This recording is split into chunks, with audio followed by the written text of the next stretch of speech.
start now. Hello everyone, welcome to What Makes a Good Lawyer. We've got a fantastic panel who are going to share their wisdom with you. We've got Gemma Taylor QC to chair the event, so she'll be keeping an eye on us all. Thank you very much to 42 Bedford Row for collaborating with us on this event. My name, for those of you who don't know, is Rena. I run itsalawyerslife.com with a great team, two of whom are here with me tonight, Rena and Sharon. Itsalawyerslife.com is a website for lawyers by lawyers. Please do check us out. We've got some fantastic articles. And if you want to contribute, then please do get in touch and follow us on social media as well on @itsalawyerslife.com. Okay, the format for tonight. In the first half, each speaker will get 5 minutes to share their top tips and answer a few questions that were sent in via social media. In the second half, we want your questions, so please do write them in the chat box and we'll take them as they come in and we'll try and get through as many as we can. The speakers particularly ask that you send in questions because they'd like to know what you're all thinking and what you'd like to know from them. And most of all, thank you all for joining us. I said that we had got beyond the 250 mark a few seconds ago. I'm sure we're well over. When I first started this event, I set myself a target of 100 people. But then I remembered our beauty editor, Keely, who always says to me, go big or go home, Rena. So I decided to go big and I thought 325 would be a great number. Well, I can tell you that as of yesterday, we had over 600 registrations. So I'm really hoping that all of those people can join us tonight. First up with our first speaker, introducing His Honour Judge Edward Connell, is Rena. Take it away, Rena. Thank you, Rena. Hello, everyone. I would like to introduce His Honour Judge Ed Connell. Welcome to you this evening, Ed. Ed was called to the bar in 1996 and he practiced as a criminal practitioner, prosecuting and defending. He was made a recorder in 2009 and a circuit judge in 2019. He currently sits at Isleworth Crown Court. In his spare time, among other things, he's a football referee. He campaigns against discrimination in sport. And most excitingly, I think, he has launched this year his podcast called Coming Out the Pod. And I know that it's doing really well. So congratulations on that, Ed. Welcome to you. Are you ready for some questions? I am indeed. Okay, here we go. First question. What makes a better lawyer? A listener or a talker, and why? Well, I'm really speaking from the experience of someone for whom being a lawyer meant being an advocate, because as you say, I was a criminal barrister for quite a long time.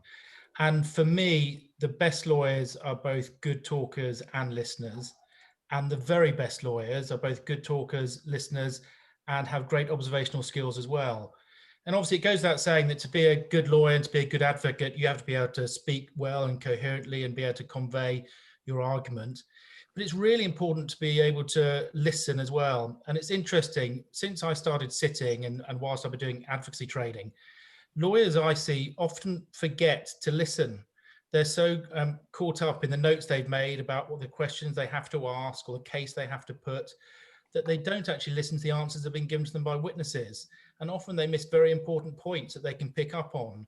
So I think it's really important that you're able to listen to what's being said to you. But as I say, the very best lawyers are the ones that are, have great observational skills as well.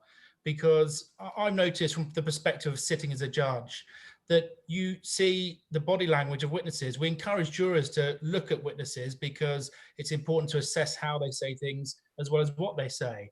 But I frequently see advocates with their head buried in their notes, looking for what their next question is, not looking at what the witness is doing, not sensing if they're struggling with questions, not sensing whether they're upset or trying to hide something. They also don't read the jury. And I found that since I started sitting, I'm able to predict much more easily than I ever used to how a case is going to turn out at the end. Because although I'd like to think I wasn't invested in my case when I was an advocate, I plainly was. But from my perspective on the bench, I'm able to look and see how jurors are reacting. You can see when they don't like the way a case is being put, they don't like a witness. And I think advocates should pay more attention to the people in the courtroom rather than the questions they're asking. Thank you. Well, perhaps that leads into my next question, which is, what style of cross-examination do you find most effective? Going straight in with questions, or creating a trap for the witness they can't wriggle out of, or some other style? Cross-examination that keeps me awake when the evidence is being given is a good start. But no, joking aside, there is no one size fits all for cross-examination, and that is the thing. And a lot of advocates forget that. They only have one style, or being very aggressive, or trying to trick people. And you have to have that flexibility to be able to respond to the witness in front of you. So it's really important that you understand your case really, really well so that you can be flexible. Because sometimes you'll have a witness who will be sticking to their script very, very carefully. They won't want to stray from their witness statement. And a good tactic to try and take them away from that is to ask them a question at the very beginning off their witness statement that catches them off guard and unsettles them a little bit. Sometimes you have an intelligent witness that's not going to want to give you very much at all, and you have to lay little traps for them as you go along, tying them into little corners so that when you come to deliver that killer question, they've got nowhere to go. You've also got to be able to react to how the witness is behaving, whether they're upset or being aggressive, so you can either be more empathetic or more in control. But there are so many different styles. And the really important thing I would say and recommend to advocates certainly starting out in their career is have that flexibility. It's not one size fits all. Thank you. I'm sure we could all do with amending our style from time to time. Okay, third question. In your experience, what is good client care outside of the courtroom? So let's say in conference, is it to be blunt about the client's prospects at the hearing, to explain the likely outcome carefully, or to simply act on instructions, however bad? No, I think the best advocates and the best lawyers are the ones that are able to understand who they're dealing with and adapt their communication skills to meet that individual person. And so you obviously frequently as a barrister have to give advice contrary to what the client wants to hear. You have to give difficult news as well. And all those you have to do because those are your professional obligations. But there are ways in which you can deliver and communicate that to people. It's also really essential, I think, to act in a way which gets the trust of your lay client as well, and the people you're dealing with. So you've got to establish that sort of rapport and understanding. But communication really is the key to all of this. The one thing I'd say that above all else that makes a good lawyer is that skill and ability to be able to communicate with other people well.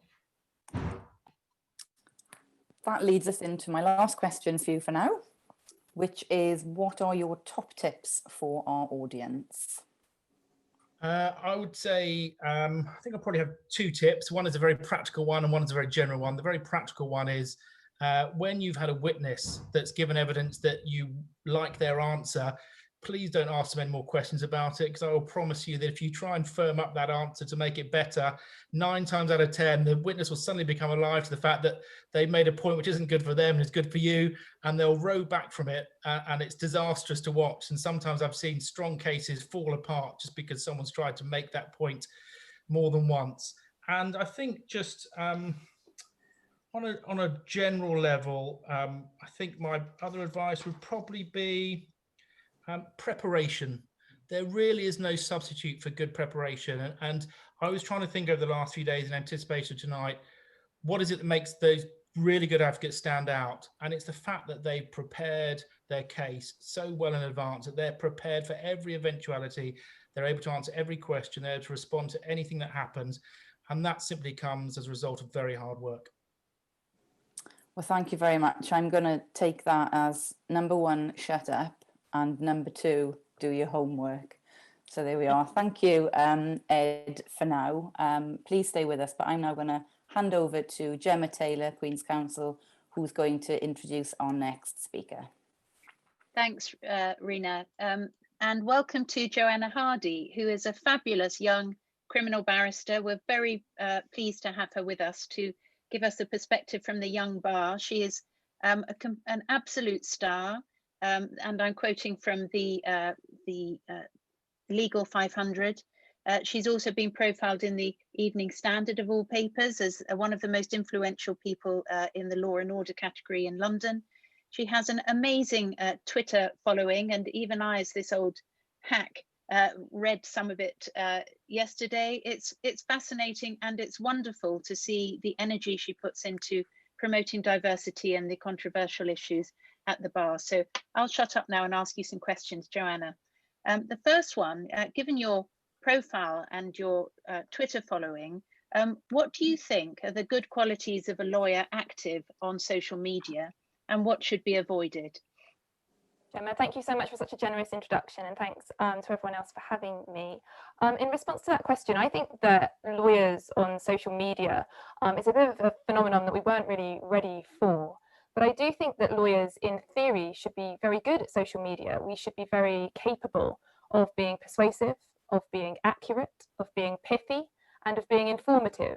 And a community of lawyers online can offer interesting insights into many contemporary issues that the public are very interested in. But we can also then support to each other. And a huge part of social media for me is demystifying this profession for those who don't have any contacts within it. The idea that an 18-year-old who is the first from their university to go to university, and I was in the first generation of my family to go to university, who knows absolutely nobody at the bar, can sit in their bedroom and tweet me and ask me what I think about their pupillage application, to me that can only be a good thing, and it puts that candidate on almost an even footing as a candidate who has a very privileged background and might know people in the profession and have a leg up. So the idea that young people can look at the social media of lawyers and not see us as stuffy old dinosaurs, I think can only be a good thing. However, and the question does allude to it, there can be downsides. And for me, it's not just about complying with our code of conduct, but showing what should be our best quality at the bar, and that is judgment. And social media is a communicative tool, and it might be to your 3 followers, but it might get retweeted by me or by The Secret Barrister or by David Allen Green. And suddenly you're looking at 30,000 or 100,000 people looking at what you've written. And it carries a degree of responsibility to make sure that we're doing justice to our clients and keeping an eye on the cases we're involved in, to ourselves, and also to the wider profession. So like everything, Gemma, I think it's about judgment. Thank you for that very full answer. And I'm sorry you probably feel under some pressure of time. Question number 2, what are the key components of effective closing submissions? I think that the key components are to build your blocks to a conclusion. And so it will depend on your audience. If I'm speaking to a jury, I like to think of the reasoning that they will need at every juncture to reach the conclusion that I'd like them to draw. And so I try to provide them with the building blocks to get there. And doing that, you simply layer the facts, your best facts that you rely on, to give them a logical trail from the start, which is probably the prosecution case if you're defending, to your conclusion. Similarly, if you're addressing a judge in a legal argument or perhaps in an appellate court, I try to think about how they'll write their judgment. Now, I'm nowhere near good enough to be writing anyone's judgment, but what I can do is look at the tests the judge will be deploying, look at the facts and the law that are on my side, and try to guide the judge in a logical way to a conclusion that's fortified and that's strong, and to work particularly hard perhaps at the weak junctions where I need to work hardest. But I think really, depending on your audience, build your argument to the conclusion and help guide your audience to where you want them to be at the end. Thank you. Now, another big question with pressure of time, and I apologise for this, but I noted that you do a lot of voluntary work on issues of diversity, etc. The profession is losing brilliantly talented women mid-career. What changes do you think the profession needs to make to encourage them to stay and achieve their full potential? Yes, so Gemma, as you know, probably in Silk, having seen many women leave the bar, we hemorrhage women at certain points of the career. And at one point when we hemorrhage talented women is at the age where they might have their children. And I think what we need to change is how we speak and how we approach that issue. because so often it is treated as an exception, as a mitigation. You've got to ask the judge for a favour to rise early. You've got to ask the judge for a favour to do this, that or the other. And it's all treated as a big, almost like a problem that you've got to get over. And I think that other sectors, I have friends who work in media, friends who work in teaching, friends who work even in city law firms who are renowned for their very harsh working regime. And there's been a transformation in other sectors. The bar is always slower. We're always slower to catch up. And in my view, we should be viewing this through a different lens. We should be recognizing that people do their best work, and we are doing important work, when they're happy, healthy, and well rested, not when they've been up at 5 a.m. to take a screaming toddler to the nursery the second the doors open, or rushing home on the motorway to get there before the nursery closes and they get fined because yet again they've sat late. And we need to have a mindset shift, in my view. And I'm particularly opposed to the extended operating hours regime, which asking caregivers, male and female, asking caregivers to work the kind of hours that are being proposed would rule out caregivers who don't have independent wealth and can't afford to live in full-time childcare. And if we're ruling out those people, we're doing ourselves a great detriment, because they're a great asset to the bar and eventually to the judiciary. And so that's my answer to that question in a nutshell, Gemma. I know we have short time this evening. Really good points, excellently made. So finally, what are your top tips for our audience? So my top tips all begin with the same phrase, which is do not be afraid. And my list is this: do not be afraid of brevity. When I first started at the bar, I was terrified of going in front of a judge and just saying, my submission in relation to that is, we shouldn't do it, or no. And there's a real power in brevity. If you have the law on your side, and if you have the facts on your side, and the judge asks a question, don't be afraid of brevity, because the judge's time is short and they may well welcome you being pithy. Do not be afraid of concessions. There are a lot of barristers who seem to be terrified of giving any ground at all. And if you're brittle in this job on points that you're going to lose anyway, work out if it's appropriate with your client, with your instructions and with the particular case. Work out if it's appropriate to make a concession, because you'll be stronger for it. And my final do not be afraid on my list is do not be afraid to own your case. It took me a long time to realize that there perhaps is no right answer to how to conduct a case. There are many wrong answers. I'm trying to avoid those. But 5 barristers could conduct a case in 5 completely different ways. And don't be looking around you and over your shoulder about what other people are doing. If you have a feel for the case, if you're on top of the papers, and if you have a strategy, pursue it, because your gut instinct will be right and you're the only one holding the brief. Wonderful. Thank you so much, Joanna. I'm sure there'll be many more questions for you later. I was about to introduce the Right Honourable Sir Anthony Hooper, our very esteemed former Court of Appeal judge, but I don't see that he's still with us on the panel. I know that he's had internet problems, and so it may well be in the best spirit of live performance that we move from Sir Anthony, and I invite Sharon to introduce Judge Vera Mayer, who I can see is ready, and hopefully we'll come back to Sir Anthony if we can. Thank you. Thank you, Gemma. I have the privilege today of introducing Her Honour Vera Mayer. I've only ever known Vera as a senior circuit judge sitting at Barnet in family law. But in fact, once I'd asked her to take part in this and started to do a little bit of research and asked her some questions about herself, what becomes apparent is the wealth of experience and knowledge that she brings, not just her time at the bar, but from previously as well. Having been born in Prague, leaving the Czech Republic when she was aged 8, immigrating to Israel until she was 24, where she completed compulsory national service and a BA in psychology, and then coming to the UK to study a master's degree in child development. Having a change in direction at that stage, or I think just slightly later, she converted to the law before settling, after covering many areas of the law, to family law, in particular child protection. Vera retired 2.5 years ago, but she's too valuable for us to let go. The suits have been dusted off and she's back helping and where she belongs. Vera, thank you very much. I have 3 questions for you. Firstly, are there any particular personality traits that you think are common to lawyers that you find good? I think difficult to say personality traits, but there are behaviors maybe and personality traits that I think are important.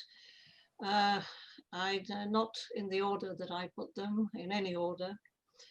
I've made a list, so forgive me if I look down. I also want to explain the reason I'm sitting here throughout is because if I cancel my camera, a ridiculous photograph comes up and I'm not prepared to submit that. And the other thing is I noticed that there is a shadow on my jumper. It's not a stain. If I move, it moves with me. So forgive me.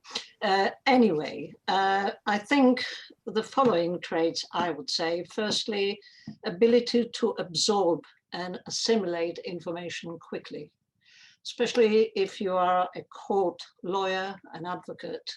There won't be time to pop out and have a look at your papers again or ring a friend or whatever. You have to know your stuff. You have to have analytical approach, an ability to identify the issues.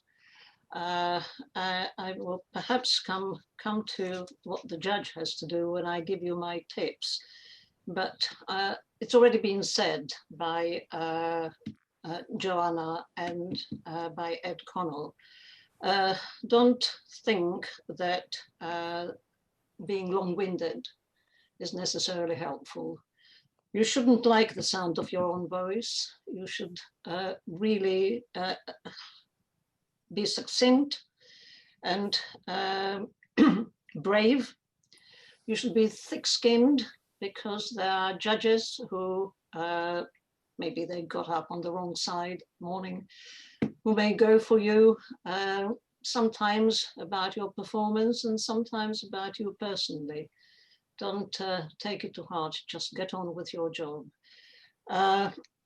Important personality trait, I think it's been mentioned already. Being able to compromise, being able to get on with your opponents, especially in the family court.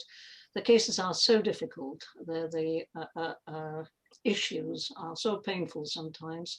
If in addition to that, you don't get on with your opponent, it becomes very difficult for you, for your opponent, for your clients, and for the judge. Yeah, I think you should have a small ego, if at all possible, because if you have a big ego, you everything I've just said so far about not getting on with your opponents becomes highly relevant. But find me many advocates with small ego. I'd like to know. Finally, I would say that you should be able to build up relationship with your client. However difficult your client is, however cognitively impaired your client is, especially in family courts, I think that your client should feel that he's getting a good service. Even if he loses the case, you should be able to give him the feeling that you fought for him. That's really, really helpful, really interesting. All 3 of you so far have touched on preparation and how important that is. It's key to any lawyer's case. Can you give us any tips on how best to prepare for cross-examination, lengthy trials with numerous lay and expert witnesses, and especially when time is tight, when you've been given the papers and instructed just before? Well, you don't sleep the night before if you've been instructed the evening before. You do not go to court unprepared. I think the most essential factor is knowing your papers and knowing them inside out. Now, of course, there are methods to this. Depends how many bundles you have. You have a witness template, and you will know which witness comes when, especially in the long trials. But primarily, I would say read all your papers once before the case starts. And then map out your cross-examination. What you do is the evening before, you work out on the witnesses who will be the following day. You hear their evidence. You already know your papers, so you know their statements. And in order to prepare proper cross-examination, if you have the time, read their statements again so that you can identify the discrepancies excuse me, between their written evidence and their oral evidence. You do not repeat the same question, well, twice if you have to, but no more, because you are unlikely to get a different answer, or as Ed Connell said, you may get an answer that you didn't expect if you persist. Expert evidence. Well, if you have an expert who contradicts the expert who gives evidence, then fine, you can prepare your cross-examination on the basis of that. If you don't, then be very brief with experts, because in my experience, they are very rarely prepared to move from their expert evidence on the basis of general cross-examination by counsel. And in fact, they get irritable and unhelpful. So be careful about that. But really, the most important thing is know your papers, know your case, identify your issues. Thank you. In terms of your sitting experience, it's been majority, I think, is family. And much of your time at the bar was also within family, especially children work. How important is humanity in family proceedings, and how do you balance that with the law? Well, that was a question I had a difficulty with, because I'm not entirely sure what is meant by humanity. Are you expected to be polite to witnesses, to parties? The answer is yes. If you have parents in family cases who you know are going to lose the case, you can be exceptionally nice to them and make them feel comfortable, because you know that they are going to lose their children. I think that it really is a very difficult question. I don't see any conflict between being humane and the law. The law is there to help you to resolve the issues which you may be reluctant to resolve because you know how painful it is, but you've got the law to rely on. And my motto has always been, be very polite to the people who sit in court. I was once asked to give character evidence to somebody I knew. And I went into the witness box. It was in the Crown Court many, many years ago. I think the judge knew me and I knew him from appearing before him. And I was asked to take the oath. And I was really quite trepidatious. And I think it was the first time when I realized how difficult it is to be in the witness box, and I've never forgotten it. So remember it too. When you cross-examine, remember it when you have clients who you don't agree with. And remember that humanity and the law are not opposed to each other. Thank you. Your top tips, Vera? So one of them I've already dealt with. I have already said that prepare your cases as well as possible, because there's no substitute for that. The second one, I think Ed has touched on already, Ed Connell. Put yourself in the place of the judge and think what the judge would want to hear from you, which is not always the same as you would want to tell her. It's important to identify the salient points. It's very important to be spontaneous or allow space for spontaneity in cross-examination. And I had an old colleague who wrote out every word practically of her opening, so including "May it please your lordship," and wrote out every question. And so rigid, so well prepared, but so rigid was her questioning that if she got an answer that she didn't expect, she just moved on to the next question. So do prepare your questions, but remember to listen to the answers.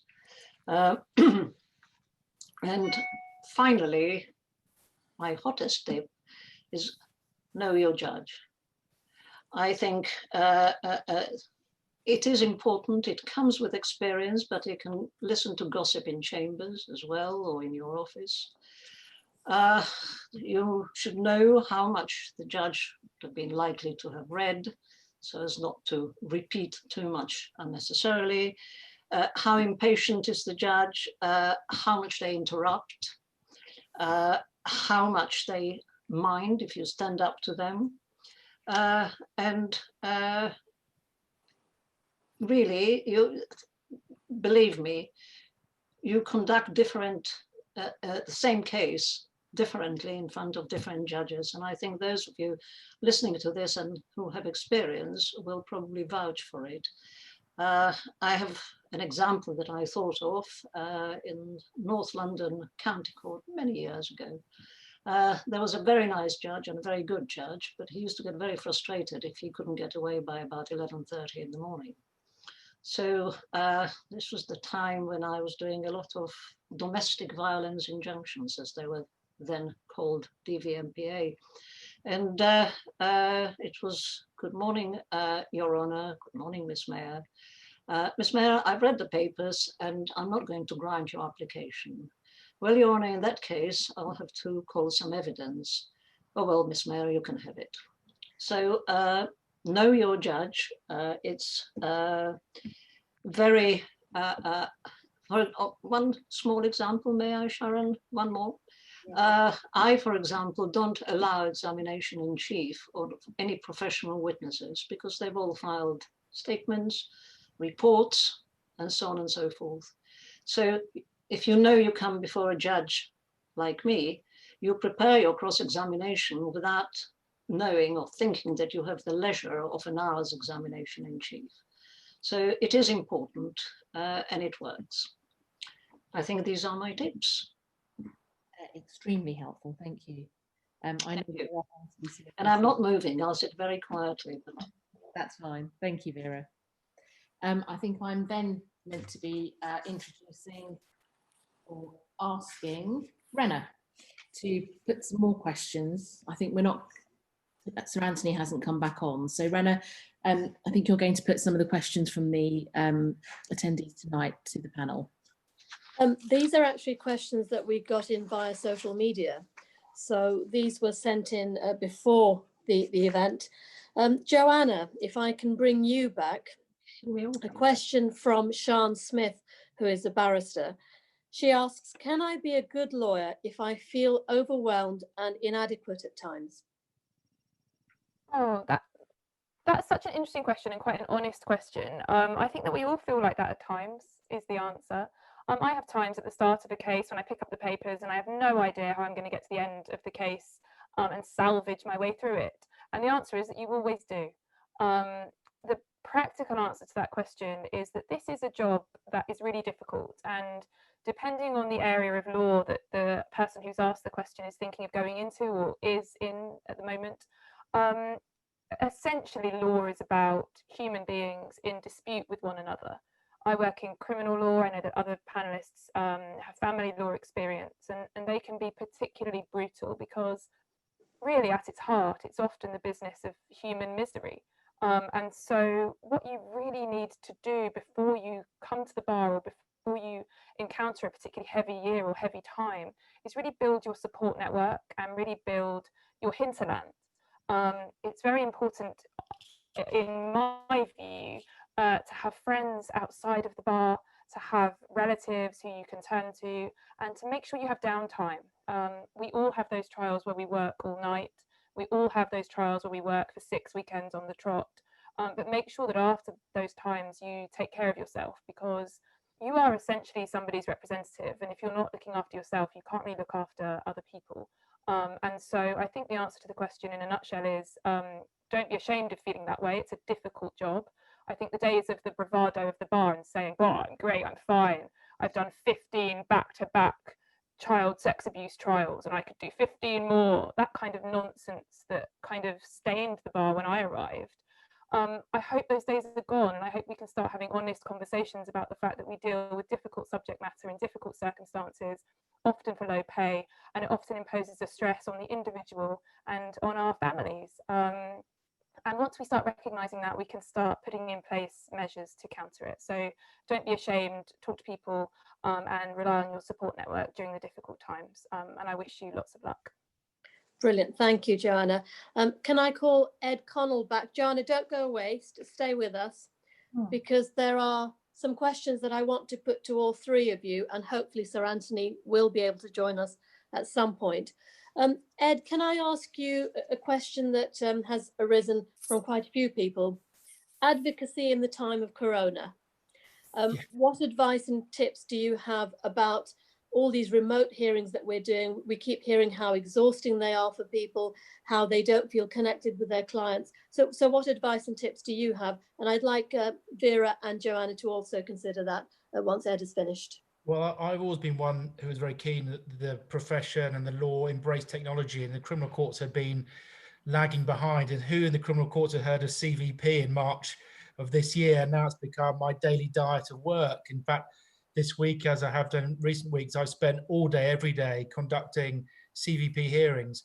I think the one bit of advice I would give is that I've noticed that the well-prepared advocates have resorted to a sort of often forgotten skill in terms of criminal advocacy, which is written advocacy.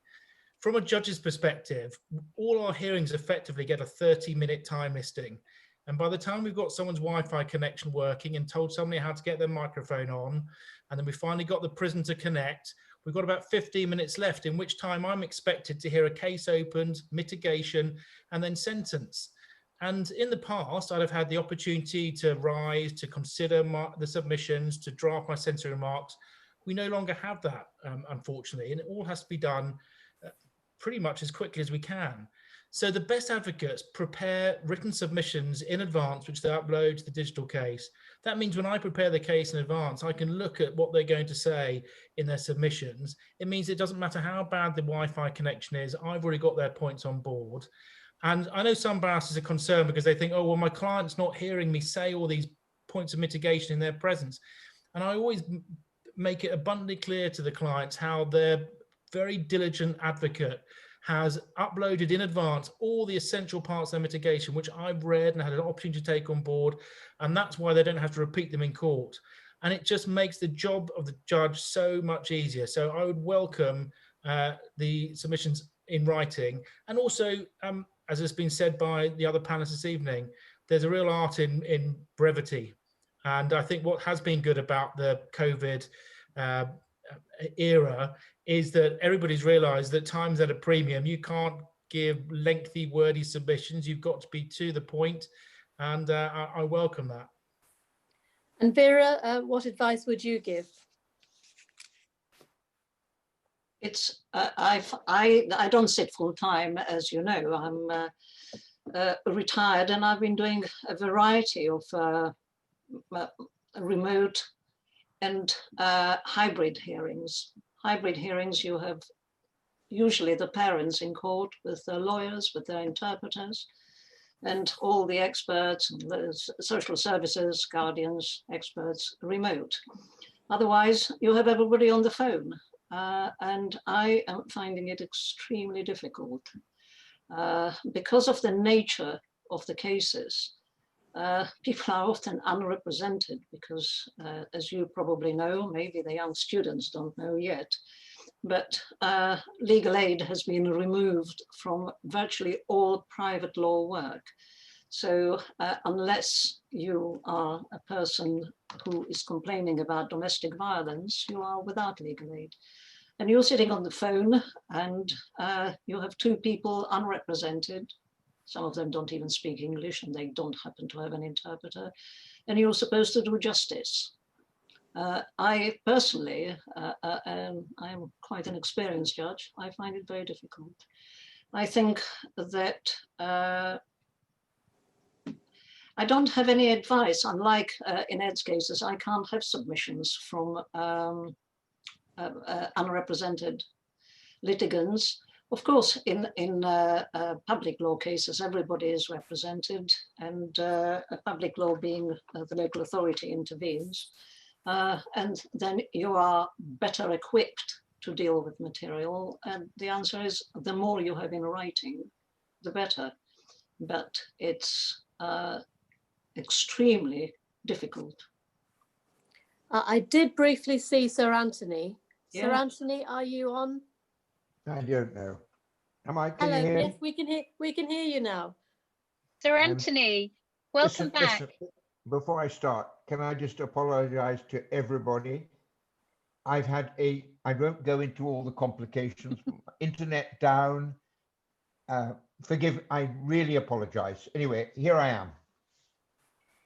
Sir Anthony, it's Gemma Taylor. We met briefly. I think I'm allowed to call you Tony. If I could very briefly welcome you back. We're delighted that you have been able to join us. I'm going to very briefly and succinctly, I hope, outline your amazing career, which is ongoing at the bar. You've had incredible experience, starting at the criminal bar, chair of the Race Relations Committee, assisted in the preparation of the 1994 Equality Code for the bar, High Court judge, presiding judge for the first Hillsborough trial and the first Damilola Taylor trial, appointed to the Court of Appeal in 2004, retired in 2012, certainly from the Court of Appeal, but not from your life as an amazing lawyer, because the very summary account you've given of your life is extraordinary. You've investigated corruption within what's now World Athletics, chaired a commission on whistleblowing, and I'll just skip to the end. For 3 months in 2018-2019, you lived in Kiev as chair of a panel of foreign experts assisting in the appointment of judges to the new Anti-Corruption Court of Ukraine. I have to say that you are a fabulous example of how wonderful being a lawyer is in our lives, because it is a way of life. So many thanks for joining us and persevering with the ghastly internet. Just a few questions, if I may. Firstly, is written advocacy the future? This is something that's been touched on while you haven't been with us, given the pressures on court time and what seems like an increasing unwillingness to listen to lengthy oral advocacy in court. And if so, what are the key skills needed to make written advocacy effective? Well, I will be very sad to see written advocacy go. A quick anecdote. I was sitting in the Court of Appeal Criminal Division. A very experienced criminal silk had presented a skeleton argument, and the three of us met at 10 to 10 and said, we see nothing in this skeleton argument at all. It doesn't move us at all. By 11 o'clock, the appeal had been allowed and the conviction quashed because of the strength of a woman barrister. Her advocacy had somehow got something in it orally, which we simply hadn't got in writing. I don't say that her skeleton argument was defective in any way, but sometimes you just need that extra thing for you to see why it is, to understand the true point.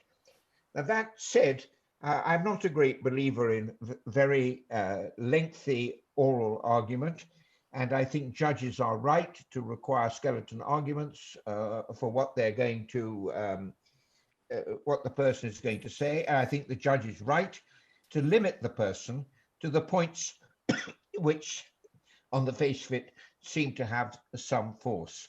But I am a huge believer in written advocacy. If we're going to move to written advocacy, which is in the United States, the European Court of Justice, European Court of Human Rights, many French civil courts, there's almost no oral advocacy at all, then I think it's got to be short and sharp.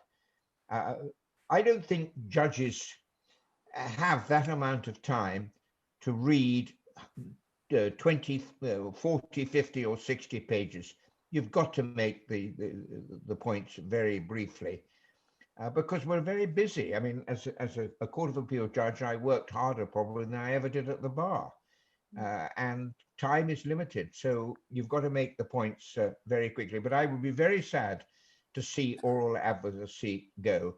Those of you who are able to watch the first Gina Miller case, to watch David Panic arguing to the Supreme Court, and if you haven't ever watched it, go online and watch it.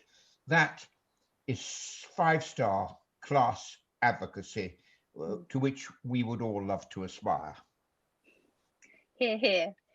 Question number 2, where does personal integrity rank in the qualities of a good lawyer? And how do you show it throughout your career? Number one, it is the number one thing. For me, number one is integrity. Number 2 is judgment. Number 3 is hard work, in that order. And integrity is not simply just in relation to the court. It's in relation to all your affairs and everything you do, in relation to your VAT, in relation to your income tax, in relation to things generally. You have to have integrity. You mentioned my 3 months in Ukraine. We had a large number of lawyers who were applying for to be judges of the new anti-corruption court in Ukraine. And as a result of investigations we were able to make with the Anti-Corruption Bureau, we found that a large number of the lawyers had never paid any income tax or had paid income tax way below what they should have done. We simply rejected them. I'm hoping that's had a big change in Ukraine. Lawyers realize if you want to become a judge, you've got to pay at least some income tax. So integrity for me, when someone has integrity, you listen to them. You say to yourself, you know, this person is someone I can trust. If you can't trust the advocate, then the first skill of advocacy is really lost. Thank you. Number 3, what are the key aims of cross-examination and how do you recommend to prepare for it? I have one simple lesson. Listen to the answer. Most people who cross-examine prepare their cross-examination well. They have it all, their flow charts, if this and if that. But the one thing they don't do is listen to the answer. And it is in the answer that you will get the most material upon which to cross-examine someone. And it's astonishing to watch a piece of cross-examination where a witness gives an answer which is highly damaging, but the wonderful advocate in full flow doesn't hear it, doesn't listen to it, and doesn't stop and say, just a moment, that's where I need to go. Because the guilty person, the person who's lying, will often say things which are just over the top. And if you listen very carefully, you can move in there and do it. I remember one quick example, a civil case where a lawyer was cross-examining well and the witness was answering well, but the lawyer said, well, why don't we hear from that witness now? Why is he not here to help your case? And the witness replied, he's dead. Now, there is the next question is, when did he die? Saying, I'm very sorry. I had huge doubts as to whether the witness was dead, but the cross-examiner didn't pick that up. Instead of saying very kindly, well, I'm very sorry to hear that, tell me, when did he die? In what circumstances did he die? Now, you wouldn't do that in a family situation if you were cross-examining the widow, obviously. But by not listening to the answer, the cross-examiner failed to make to investigate whether or not that was a genuine death or it was simply a witness getting rid of a difficult situation by saying the witness, the other person was dead. There you are. Those are my thoughts. Thank you. And final question. What are your top tips for our audience? And if I can remind you, we've got everyone from very experienced, seasoned lawyers down to some wonderful law students who we're very grateful and pleased have attended as well. My top tips. Number Yes, one, please. total integrity. Number two, I think a very difficult one, judgment. I've often taught advocacy courses and found it quite difficult to teach the issue of judgment. What judgment means is you have 10 grounds of appeal and you choose which is the best ground of appeal and you argue that first, not last. Again, a story. A very experienced criminal counsel had 10 grounds of appeal. The first 9 were rubbish. The 10th one actually had some possibly something in it.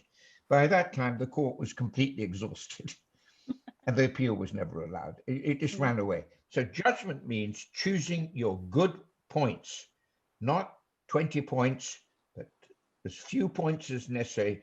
Because if you don't win on the first, second, or third point, the likelihood of you winning on the rest of the points is very remote. That means you've got to tell your client and your solicitor client, I am not going to argue those points. I'm only going to argue the points in which I believe have some chance of success.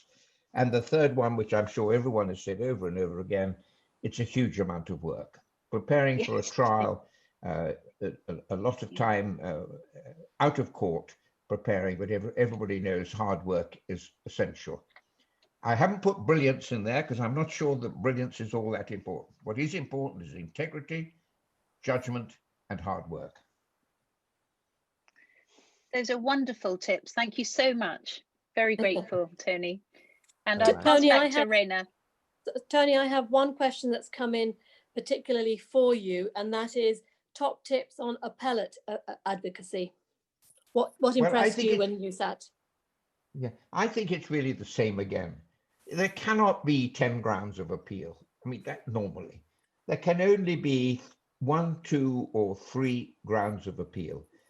You've got a very busy appellate law. If you take the Court of Appeal Criminal Division doing 10 or 11 cases a day, you have got to attract their attention by choosing the ground of appeal, which is the best ground of appeal, and arguing that strongly, then a second and a third. Beyond the third, you're not going to get anywhere at all. So appellate advocacy for me is making a choice as to what are the best arguments and making them quickly, listening to the court. And when the court makes it clear in the appellate level that the argument isn't working, move on. Don't try and flog a dead horse. But I regard the skeleton argument in the appeal court as vital. You've got to have a good, short, sharp skeleton argument which sets out the basic fact and which explains why something went wrong at the trial. Thank you very much, Tony. Rena and Gemma, if you could collect some of the questions that are coming in the chat box. While you're doing that, I'm going to introduce Arlene, who was a barrister. She practiced as a barrister, but she gave it all up to do something that many people dream of doing, and that is she started her own company. She started Nazani Tea, and it's a company that offers luxury herbal infusions. And she uses these infusions for cocktails and mocktails to create healthier versions of the drinks. So we'll be working with Arlene in 2021, but she's here tonight just to give us a little teaser of some of the things that she'll be helping us to make, and especially for New Year's Eve. So take it away, Arlene. Hi, everyone. Yes, that's right. I gave it all up, stepped away to do my own business. So we're definitely going to be doing a masterclass on a cocktail called Arabian Delight.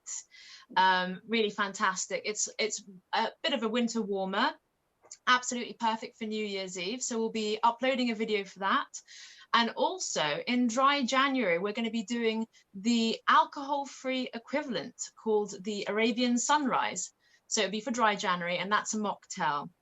And the wonderful thing is we definitely use the secret ingredient, which we'll all tell you, obviously, our recipes will be online, are herbal infusions. A lot of people didn't realize that you could actually use herbal teas or herbal infusions and brew them to make the most fantastic drinks. So that's what we do. Very flexible. I mean, you can either have them hot, iced, or in these formats. Just to give it a bit of context, they're all award-winning herbal infusions, and we have them everywhere from Four Seasons to lots of different restaurants and cafes. All of them are sort of lots of variety. It's not your standard mint and chamomile, so a plethora of tastes and flavors. And they're all wild, naturally grown, or organic, and so they taste absolutely exquisite and fabulous in times of stress, I may add. And they usually say a cup of tea solves everything. I think that's definitely true. So today, and in the run up to Christmas, we're offering everyone today an offer, and it is 10% off. It's the code is LawyersLife10, all lowercase and all one word. And also you get free delivery over £40. Just to remind everyone, the cutoff for delivery is the 17th of December. If you do want to make sure you have a full teapot, then please visit nazanitea.com and you can use that voucher up until Christmas. Also, one last thing, in the run up to the masterclass before New Year's Eve, Rena will be publishing our recipe for the Arabian Delight cocktail. It's Nazani tea. I've got a caddy. It's NAZANITEA.com. So cheers, everyone. We'll see you then. Thank you very much, Arlene. Rena and I'll Gemma, if you could come back on, please, with Ed and Joanna. And Gemma and Rena are going to take some questions from the audience. Thank you, everyone, for sending your questions in. We've had so many, and there's no way that we're going to get them all answered, but the panelists can see them all. So one question which I think can go to each of the panelists in turn, which is quite an important question, particularly from the students in the audience. So panelists, if you go back in time, what one piece of advice would you give to yourself as a newly qualified lawyer? And shall I start with Ed? So if you weren't going to come to me first with that question. Sorry, I can go to Joanna as she's younger, if you like. Well, there we go. Tony's ready to go. Then yeah, come Tony, back go for it, Tony, go. A very, very simple piece of advice.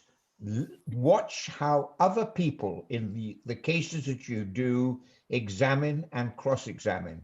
And when you go home in the evening, say, what have I learned from that? Have I learned something which improves my technique, or are they doing something which actually pisses the court off and is not worth doing or offends the witness? So listen very carefully to what other people are saying in your trial. Go home and analyze it. Thank you, Tony. Joanna. You can't always be the best lawyer in the room, and as you move up the ranks and as you start doing more difficult trials and being led and starting with appellate work, you can't always be the best lawyer in the room, but you can always be the nicest. And I found that the people who I made friends with in grubby magistrates courts, you know, on a Saturday morning, and it was just desperately awful, and we were all getting paid 35 quid to be there for 7 hours on a Saturday, and I made such good friends, and now I can rely on them. And if I have a legal problem and I think I just want to get someone else's opinion, I think that X would be good at that, or, you know, I think that person that led me 6 years ago will know the answer to this. Build your relationships at this job because it's a collegiate profession, and that's my top tip. Excellent. Vera. I would say, first of all, I would endorse what Tony said about learning from those around you. It's certainly extremely useful. And there are cross-examinations I can remember to this day that I observed when I was very junior and later not so junior member of the bar. Secondly, be brave. Don't worry about making mistakes. Nobody expects junior lawyers to be perfect. Judges are not monsters. most of them anyway, and they will understand, and you just get on with your work. And as Tony said, and I've said as well, just know your papers. And I think if you know your papers, you make a mistake, it's not the end of the world. One of the reasons I put my CV before you all is because I wanted to emphasize that you don't have to speak perfect English, and you don't have to have gone to Oxbridge, and you have got chances. You can progress if you work hard. Even with a history like mine, you can get places. So be brave and good luck. Thank you, Vera. Ed. Yeah, just two things really. I would say one, when you're learning your trade and doing pupillage, be a sponge and soak it all up, because I remember I went through pupillage in awe of everything, not really taking anything in, and you'll never get that opportunity again to spend several months watching other people be advocates and learning the good things and the bad things. And the second thing, with the benefit of hindsight and the way that publicly funded work has gone, be open to diversifying. I was dead set on doing crime and nothing else. And I found myself 15 years later wishing that I'd been more prepared to do regulatory work or commercial work, so that I could have, done better, financially. But so yeah, be open-minded. Wonderful, thank you. Over to Rena.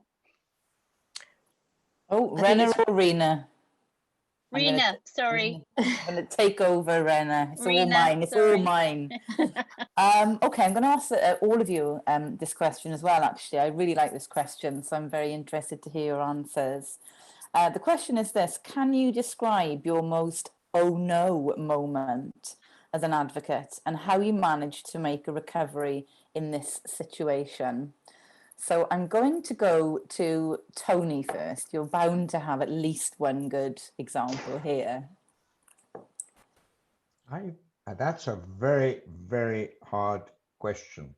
But I think it's when you go back to my dead example, where it turns out the person is dead because they give some evidence of where. So you've pushed it hard. And by the way, I wanted to add something I said before. That old thing about never ask a question which you don't know the answer to, that's to me one of the rubbishy pieces of advice. Sometimes you have to ask a question you don't know the answer. But if you get yourself down the hole, then sweetness and light.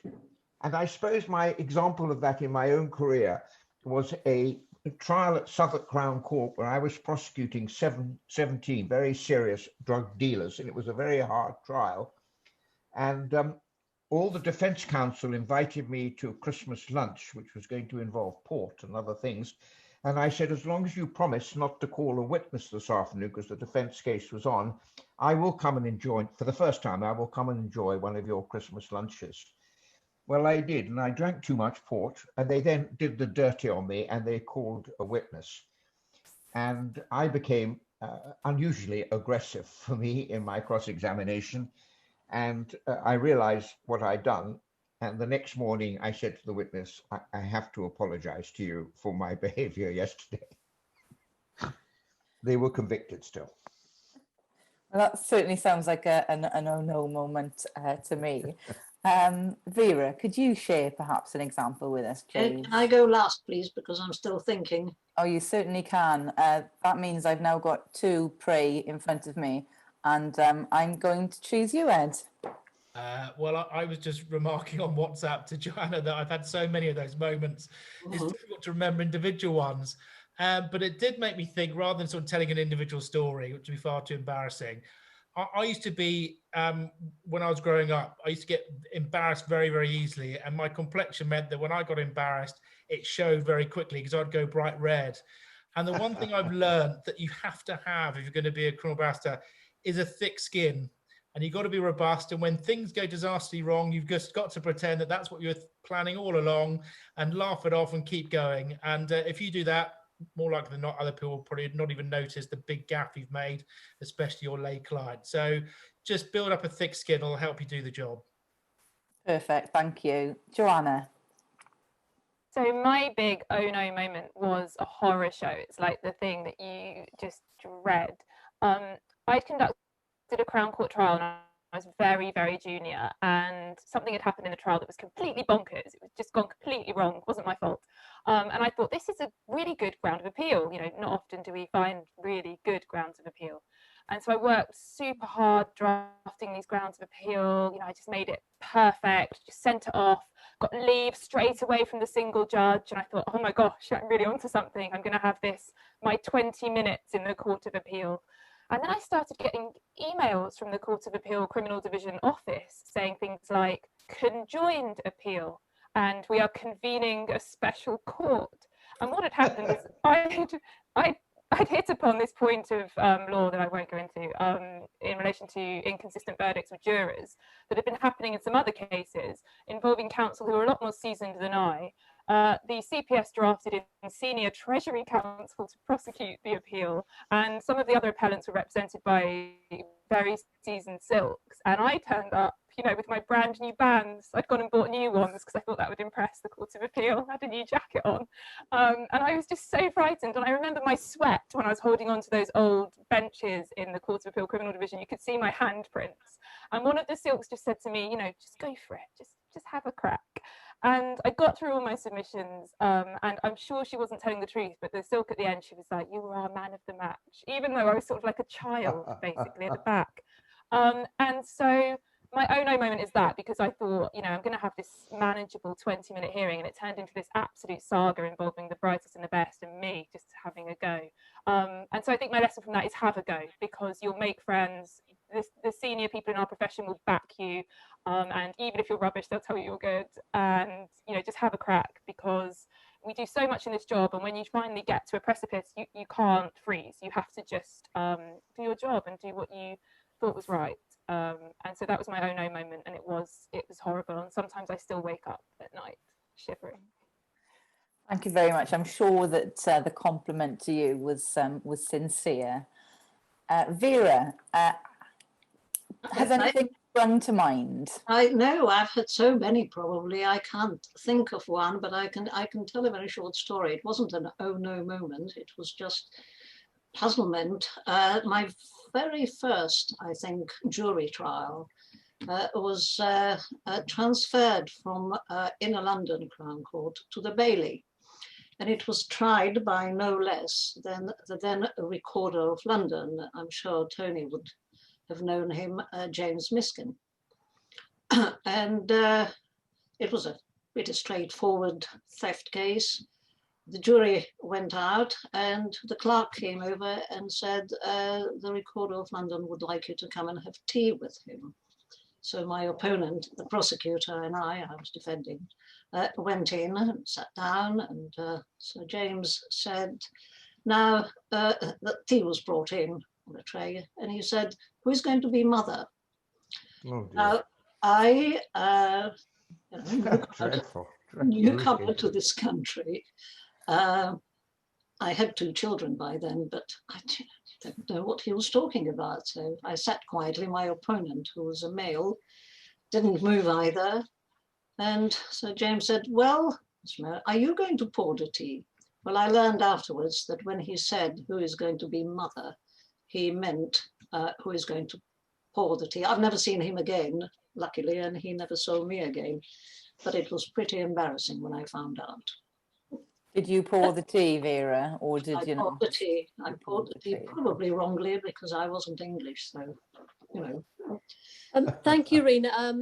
Just to interrupt here, I know, Joanna, you said that you might have to leave early.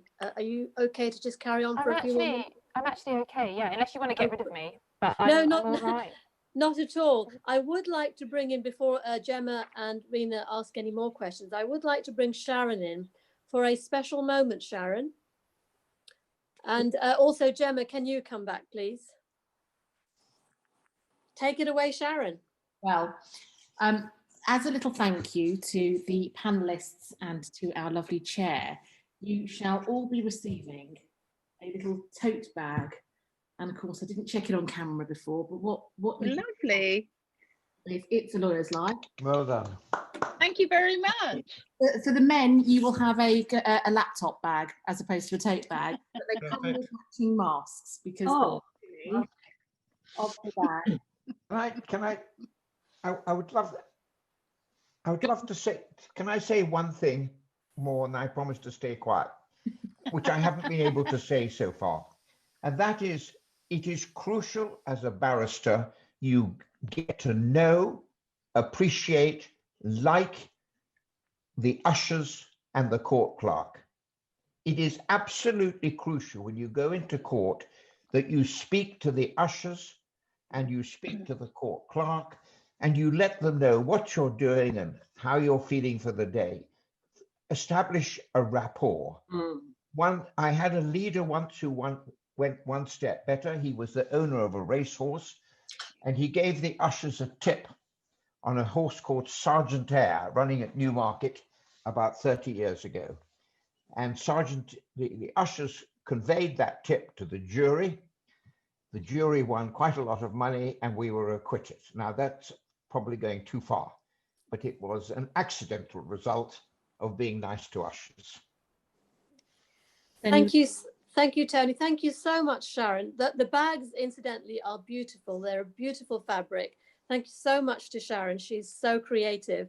And Joanna and Vera and Gemma, you are going to be like, you know, Jane Birkin with her bag. It's actually named after you. So there is the Joanna bag, the Gemma bag, and the Vera bag. Wow, which I think That is is so fantastic. kind. Thank you so much, Thank you Sharon. very And much. thank you for Thank having you. us. Thank you.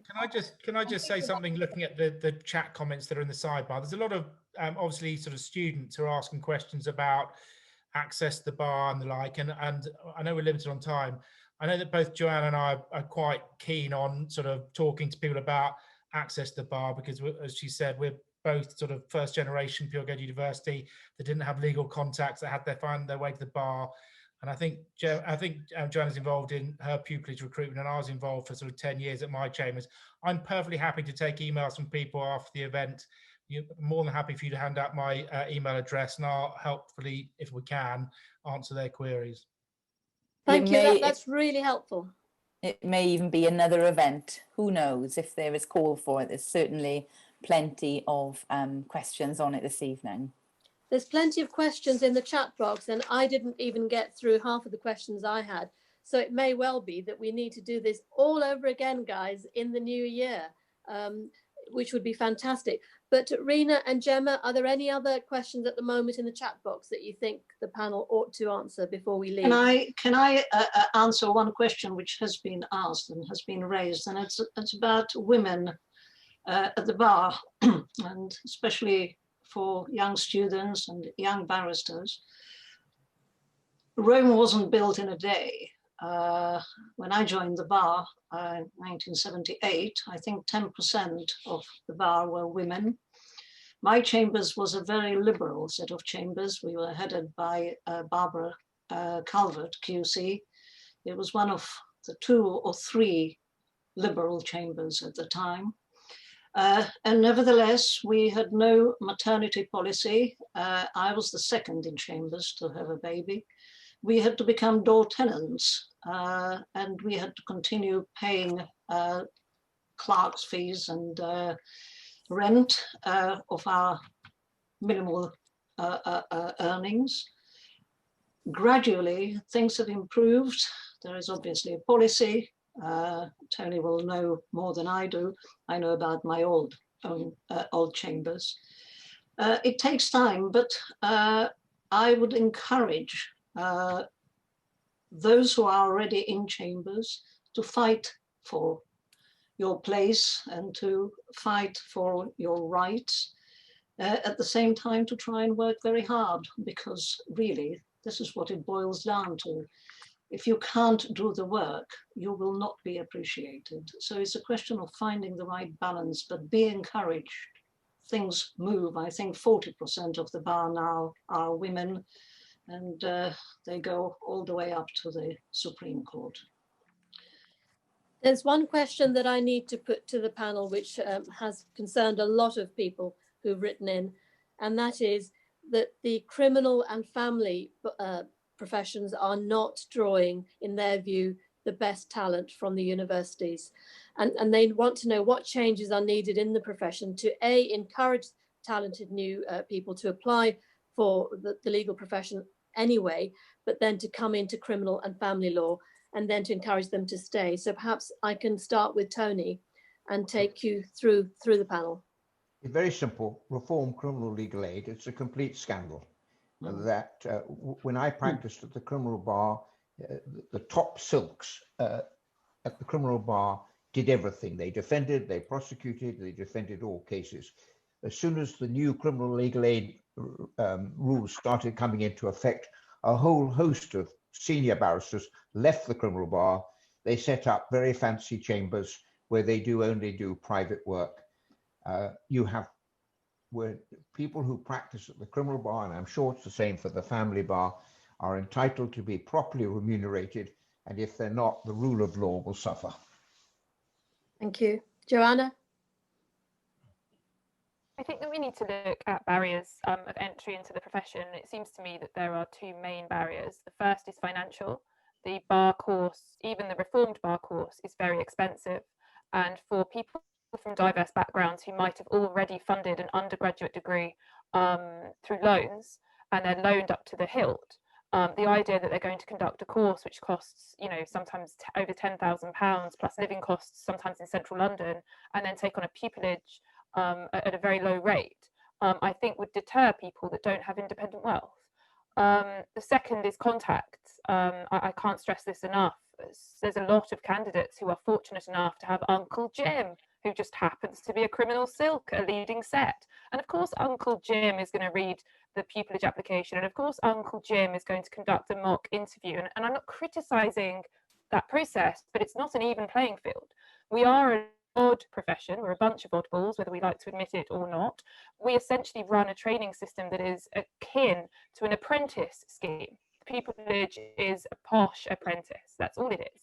And the idea that we have candidates that don't have anybody just to say, could you read my application form? Could you help me with my interview skills?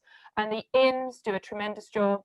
Some charities do a great job, but we could all do more. If every working criminal barrister offered to take prospective people under their wing, I think that the playing field would be different. And it wouldn't take much. It doesn't take much. I spent some of lockdown, I just spent a day, 8 hours. I did 20-minute sections with people that want to come to the bar and just did a specific task with them, interview skills, how to answer a certain question, how to answer why do I want to be a barrister, and just helping people that we might not have thought might come to the bar and they might not have thought they'd come to the bar will give us a better pool of talent. So I think financial and also helping people to recognise that you don't need a leg up into this profession, you can get here on merit, as long as the rest of us are generous with our time. Ed? Well, with my other hat on of sort of campaigning for against discrimination in sport over the last 10 years, my mantra has mainly been the strongest and best workforce is a diverse one. And I think we failed in the past to attract the diversity of the population into our profession. And that has a real impact. It means people aren't represented by people that they feel are like them. And we know that judiciary's pulled from those people who have joined the bar and solicitors. And if that's not diverse, then we're failing. So I think we have to do two things. I agree entirely with Joanna. We need ideally to make it easier for people to get access to train to be a barrister, because at the moment it's cost prohibitive and it simply puts off far too many people. And so as a consequence of that, people who would be very good at doing the job simply don't apply to do it because they don't be saddled with debt for the rest of their lives. And I think we have to do a good job ourselves with going out and trying to explain to people what we do to try and encourage people to actually apply. Because I think a lot of people are put off because they perceive it as being full of Oxbridge white men. And unless we go out and try and dispel that myth, we're not going to attract the quality that we need to come to the profession. Vera? I have virtually nothing to add. I agree with everything which has been said. I know the big commercial sets send people to universities in order to check out who is available, who is interesting, and so on and so forth. I'm not suggesting that the legal aid bar can do it, but I think chambers who do family work, for example, family chambers, can do workshops, can advertise themselves, can try and attract students at university. But as Tony said, If you don't get paid, you won't come. You will go to a more lucrative branch of the bar or being a solicitor.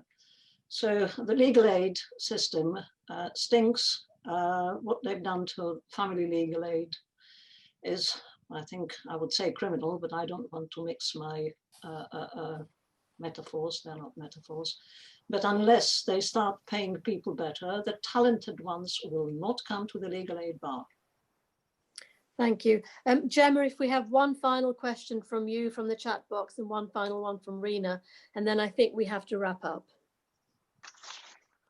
I would like to ask my final question on a more positive note, because you're right, I agree with all of you about the appalling impact on the young bar of the fees, etc. But let's not forget that this is an amazing career. I speak personally. So one of the young students has written in and said, in many pupillage applications, you're asked the bog standard question, why do you want to be a lawyer?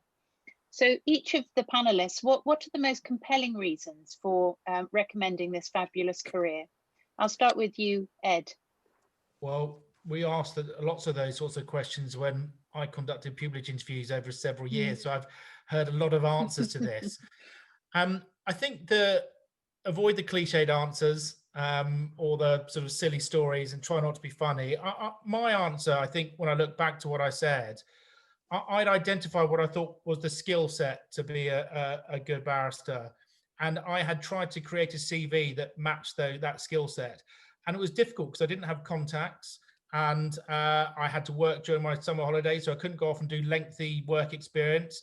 But I learned that there are ways of getting other work experience that can be beneficial to, you know, your career. So I would say to people that find the skills that you need, work hard at improving your CV, and that way you can say, look, I think I've got the skills that are required, and do your best to get as much experience as possible, no matter what the environment is. It doesn't have to always be court environment, just to make sure that you're choosing the right profession for you. And yeah, that would be my advice. Thank you. Joanna, what are the most compelling reasons to be a lawyer?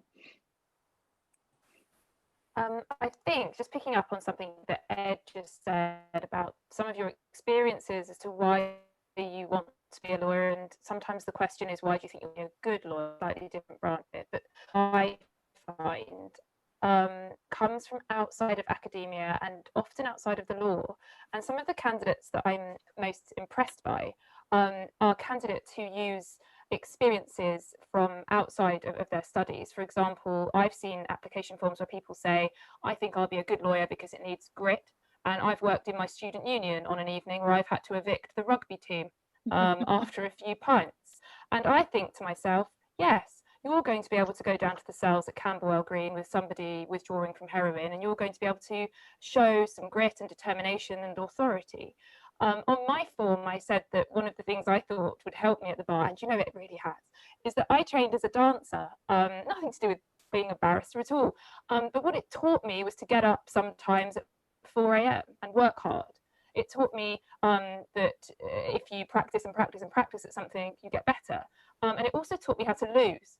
If I did a dance competition and I lost, it taught me how to lose and those you need. So look outside academia as well. Thank you. Vera. I came to the bar from another profession and I was looking for something more interesting and with more immediate results than being a psychologist, where you never have any results.